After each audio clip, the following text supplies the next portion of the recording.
Hey everybody, my name is Philip Jordan, host of the Talking SEC podcast. And if you want some more SEC content, please go down in the description below, find the links, and you can check out the full edition of this episode. Joining me on the phone right now is Brandon Eiserman. He writes about LSU Tigers for LSU Tigers Wire and the Arkansas Razorbacks for Last Word on College Football. And you can also listen to him on the LSU Breakdown podcast and the Beyond Bleachers podcast.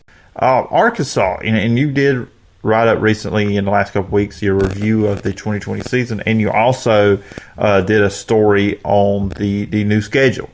And we're not going to spend too much time on this. I'm going to bring you back probably at a later date when I start doing state of the program, state of franchise will be on the NFL pod, state of the program episodes where we really will dive in to these programs 1 week at a time.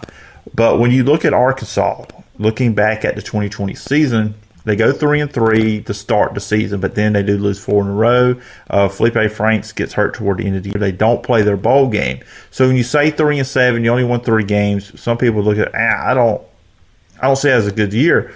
But when you look at where this program was, where the fan base probably was, and doubts, and just what Sam Pittman did, especially early in the year, he brought a toughness to that Arkansas program. So yeah, 3-7, but Arkansas was really, I think they're on the way up with Sam Pittman. Yeah, so there certainly are. I don't remember the exact number of how many straight SEC conference games Arkansas had lost in football until Pittman got there last year. But what he did and how he is reshaping that program is tremendous. Look, I know they went 3-7, like you mentioned, but you could see it when they played. Like, they're playing a lot tougher. They're playing with a better mentality. They're wanting to win.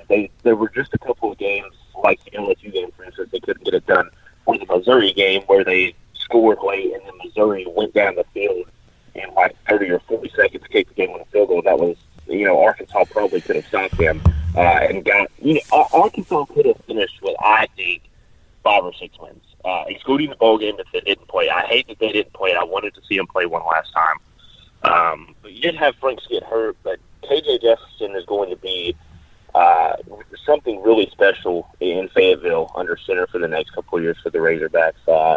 Just from what I saw from him in a couple of appearances last year, I like what he's bringing to the program. I really do.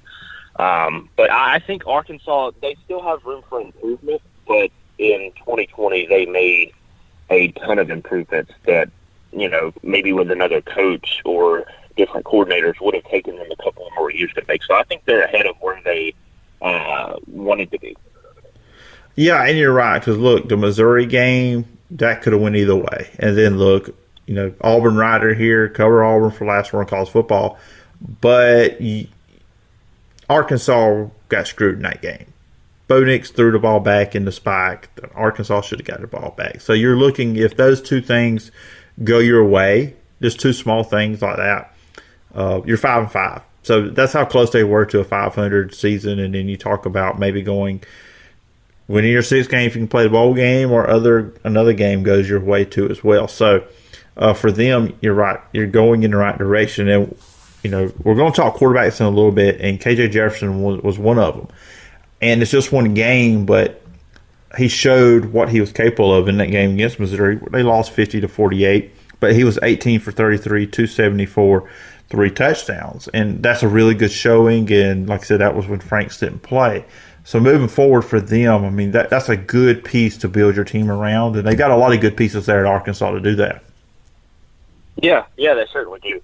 And like you said a second ago, Philip, KJ Jefferson is a really good, asset to build your team around.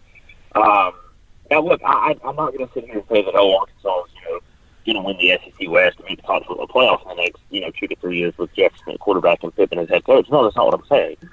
But I think they make enough improvements and get enough wins to become maybe a close third or a solid 4th place finisher in the West and make a pretty all right bowl game, at least maybe this upcoming year and maybe into 2022 as well. I think what Pittman is doing is really revolutionizing the program to eventually get them to be able to compete with LSU and Alabama and Auburn and Georgia and Florida and whoever else may up and come in the SEC the next couple of years.